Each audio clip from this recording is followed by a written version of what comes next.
Bismillah, salam alaikum wa rahmatullah barakatuh. Je voudrais vous lire quelque chose. Alors, oui, je mange des amandes. Je vais montrer quelque chose, attends. J'ai direct le mec là, هنايا. Ça, c'est des amandes. Regardez, regardez. Je les cache parce que je suis toute seule, moi. Il n'y a personne.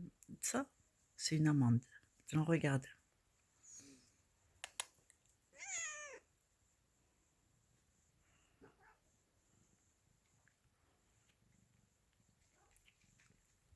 Elle vient d'en manger, je sais pas, une poignée déjà. Puis c'est dangereux. J'ai peur qu'elle fasse une insuffisance hépatique. Enfin, que son foie, il a une crise de foie, quoi. Allez, tiens. Tiens, Sabine. Tiens. Ok, collé. Ok, collé, gâteau.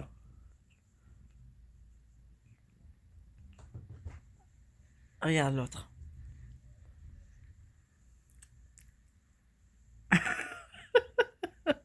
Et l'autre, elle en veut pas, elle en veut pas. Mais elle dit, elle me laisse pas manger. T'es obligé, il faut qu'elle me le prenne.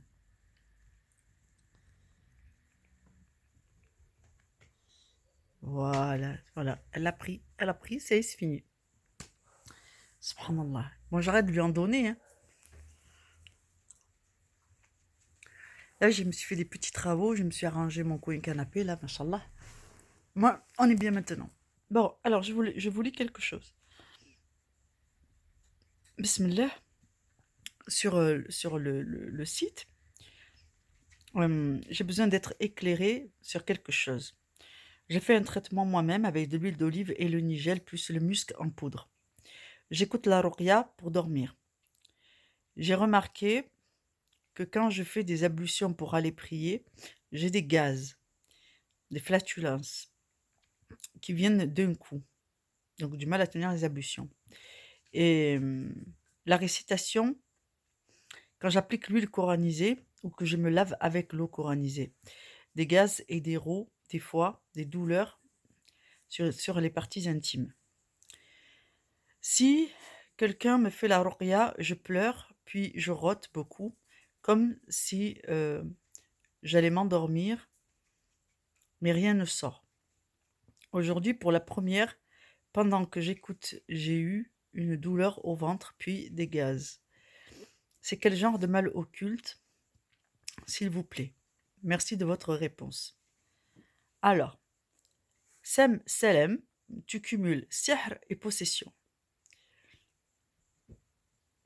La réponse. Comment empêcher que cela revienne, car ça me joue des tours? Ma réponse. Il faut faire un diagnostic complet sur la chaîne YouTube Résume l'Islam d'Allah. Vous aurez des informations. Ensuite, on me dit, SVP, c'est dû à quoi quand une personne vomit à chaque fois qu'elle lit la Baqara?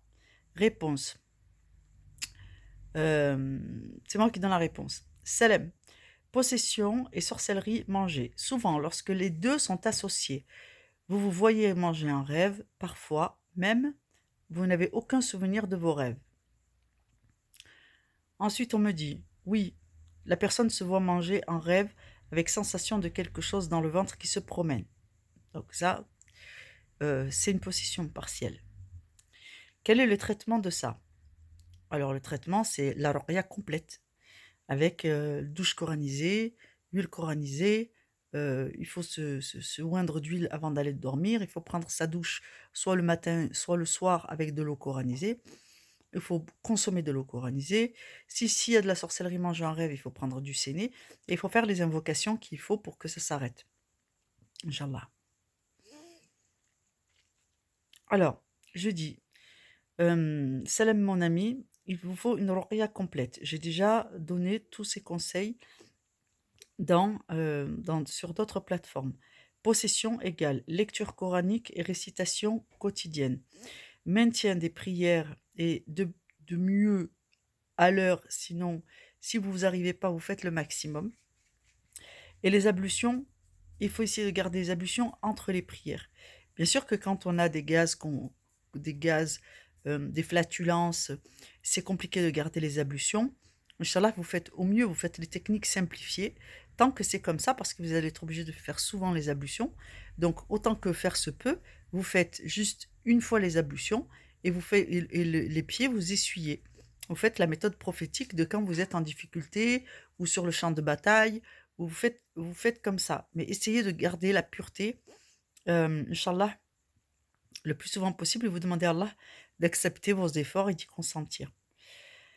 Ensuite, je leur dis de faire tout le protocole, c'est-à-dire douche, boisson coranisée, douche coranisée, huile coranisée, sanamaki dans de l'eau coranisée. Le maintien des prières, de faire des unités quand on se réveille au milieu de la nuit sans savoir pourquoi. Souvent, c'est parce que vous avez une attaque et qu'Allah vous réveille pour que vous acquittez de quelques prières afin qu'il vous protège et qu'il défasse la sorcellerie qui vient d'être faite. Et je leur dis, lorsque vous vous réveillez pendant la nuit, ablution plus prière. Nettoyage de la maison. Manger en rêve, mouvement dans le ventre égale cure de séné, plus massage à l'huile coranisée, plus lecture des versets spécifiques contre le sihr et les démons. Utilisez les passages du Coran sur les sacrifices, dans lesquels sont mentionnés les sacrifices, les soldats, le châtiment, les perdants, Iblis, la foudre, la puissance d'Allah, etc. Et utiliser les passages de Moïse, alayhi salatu wassalam.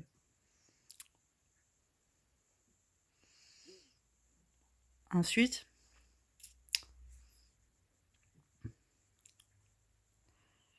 voilà. Ensuite, j'ajoute hijama, séné, massage d'huile coranisée sur les zones touchées ou douloureuses, telles que le bas-ventre, la tête, des fois, jusqu'au plexus. Le plexus, c'est ici. C'est à peu près au niveau du cœur. Encens coranisé par fumigation sous la djellaba pour les atteintes dans les parties intimes. Donc, position debout, passez la fumigation à base d'encens coranisé sous la djellaba, sans les sous-vêtements. Donc, comme ça, vous vous préservez de la nudité et en même temps, vous permettez à l'encens, en montant, de fumiguer tout votre corps sous votre djellaba. Inch'Allah. Possible en plus des séances que vous faites à la maison de hijama. Bien sûr, douche coranisée 10 à 15 jours, fait traitement renouvelé, sauf le séné qui peut irriter les intestins, donc on n'excède pas les 12 jours. Donc,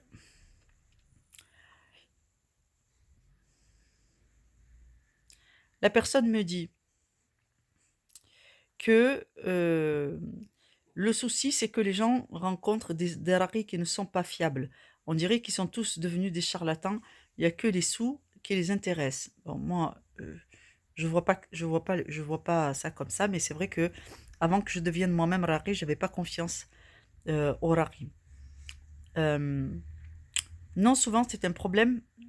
Alors je dis souvent que c'est un problème de shirk dissimulé ou d'une innovation ou d'une invocation démoniaque cachée dans le dhikr qui fait que la ruqya que les gens font pour eux-mêmes ne fonctionne pas. C'est un problème de aqida où donc soit c'est soit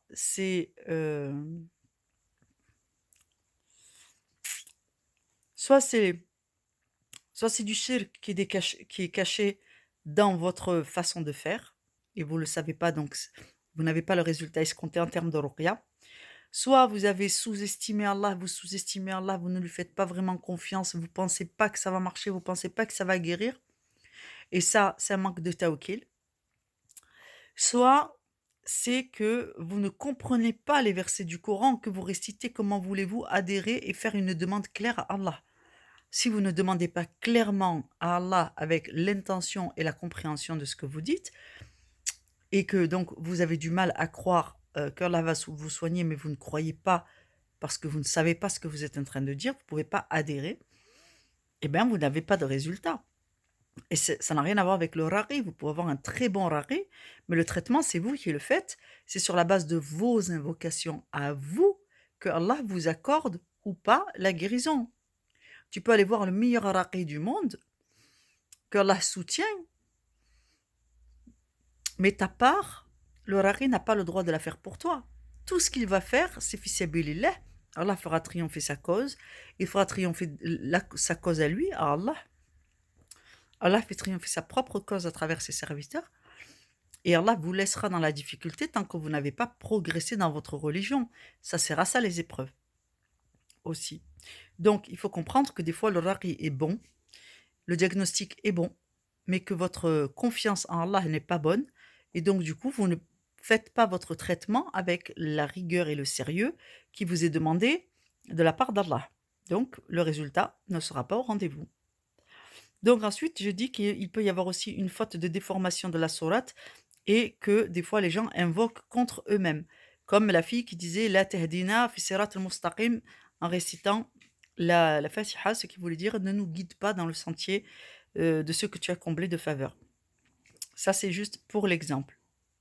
La personne me dit qu'elle voulait dire fiable. Elle parlait qu'elle avait l'impression que les haraqis n'étaient pas fiables. Shirk dissimulé par qui me demande-t-elle. J'ai pas bien compris. C'est-à-dire, les djinns peuvent invoquer à ma place sans me rendre compte?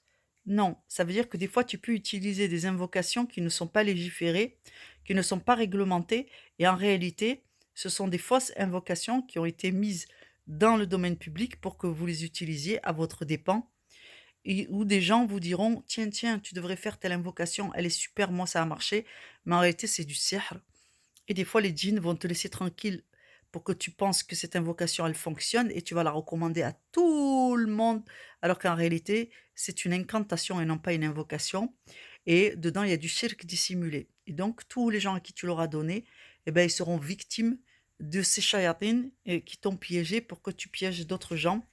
Ça fait partie des pièges de Satan. Je le dis par expérience parce que j'ai rencontré des cas comme ça. Donc, voilà pour la réponse. Salam alaikum la famille. Alors,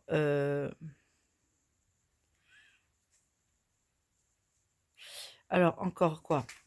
Hem, Toute la famille, priez à toute personne de bonne volonté de m'aider. En fait, je suis persécutée de partout. Haine, jalousie, méchanceté, les gens à mon égard, la méchanceté des gens à mon égard est insupportable. Je ne suis pas impolie, je respecte tout le monde. Malgré tout cela, ils sont haineux envers moi pour rien. Comment, comment expliquez-vous fait que vous n'êtes pas en dispute avec les gens, mais ils détournent leur visage, ils veulent que tu sois leur vaurien à tout faire, et ils font de la concurrence pour n'importe quoi, et ils colportent partout que je suis arrogant. À cause de moi, d'autres viennent plus à la maison. Donc, il fait fuir tout le monde, ce monsieur-là. Je ne vais pas rentrer dans tout le détail de son poste. Ensuite, il dit: aidez-moi pour l'amour d'Allah. Alors, il faut savoir qu'il y a du sihr de séparation et des présences de shayatin, des blocages. Souvent, dans les situations, vous avez l'impression que tout le monde vous fuit, alors que vous faites tous les efforts du monde pour être des bonnes personnes, pour être appréciés, pour faire la bonne pratique selon la sunna et le Coran, et que malgré tout, vous n'avez que des ennemis, les gens vous détestent ou vous fuient alors que vous êtes très gentil. Il y a des sihr, effectivement qui sont faits pour ça, mais souvent il y a une présence importante de shayatin et dans certains cas, il y a même une possession qui fait que, les gens vont être dissuadés, quelque chose de très négatif qui va sortir de vous, mais c'est pas vous, hem, pour provoquer ce blocage social. Donc je disais sûrement une possession partielle. Présence de sihr, de séparation, de blocage et de présence de beaucoup de shayatin. Et ensuite, je lui dis que dans ce cas-là, tu rêves sûrement d'être bloqué dans une position ou dans un lieu ou dans une époque et tu as des humeurs très, très changeantes à l'intérieur de toi, un grand sentiment de solitude, une grande tristesse. Euh, euh, voilà. Et la déception est des déceptions très rapides avec un blocage général dans toutes les affaires et les opportunités. Il n'y en a pas. Événements et tensions musculaires. Donc, je lui dis que probablement il a des énervements et des tensions musculaires. La ruqya complète avec douche, séné, encens, lecture, massage d'huile et accompagnement par un raqi professionnel, Inch'Allah, avec des lectures, avec un vrai raqi, en plus du traitement à la maison en soutien, jusqu'à que ça se débloque. Parce qu'il faut un soutien psychologique fort dans ces cas-là. Ensuite, la personne me dit: «OK, d'accord, merci beaucoup, qu'Allah vous bénisse». Alhamdoulilah, voilà pour vous faire, pour vous aider à comprendre un petit peu les problématiques qu'on peut rencontrer et afin de vous donner, les solutions. Ici, je viens de donner toutes les choses que nous faisons quand nous faisons la ruqya. La lecture avec le raqi, c'est un accompagnement et un soutien le temps que vous repreniez confiance dans votre islamité. Voilà, qu'Allah vous facilite. Salam alaikum wa rahmatullahi wa barakatuh.